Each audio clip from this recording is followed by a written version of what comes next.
What advice would you give to someone wanting to move to the United Arab Emirates? Well, my journey actually started when I was 14, and I decided that I wanted to leave Brazil. And all of that is in the book, so you guys have to read the book to understand the story. But anyhow, making it very simple, I decided for myself at 14 that I did not belong in Brazil and the world was the place for me to be.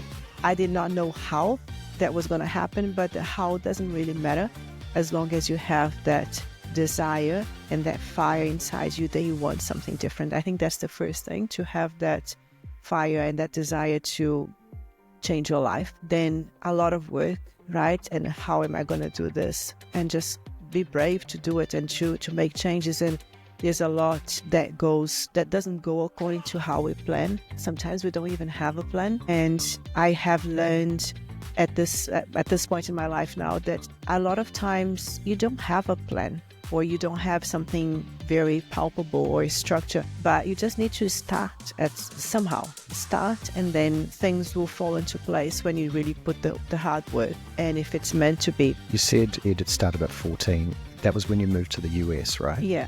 That's when I decided that I wanted to learn English and I wanted to move out of Brazil. And How did you learn English?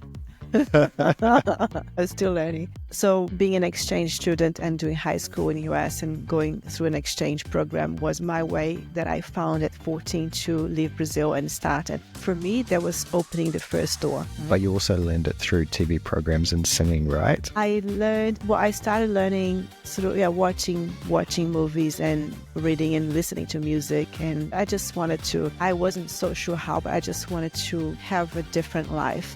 And how that was going to be, I wasn't quite sure, especially when you're 14. It's very difficult to make a decision like that. But then after that, I got all other doors that I needed to open and just go for it. And it was coming to Dubai as well. I left a very stable job in Brazil. My son was a teenager. Being a cabin crew was something that I never thought about doing. I had not been to Dubai. I didn't know anything about that role or that job or that lifestyle. And it's like, okay, well, I'm going to go. And that has to work. And we made it work for 13 years. So I think it's about reinventing myself. And I'm not afraid to try something new or to go for it. And if it doesn't work, it doesn't work.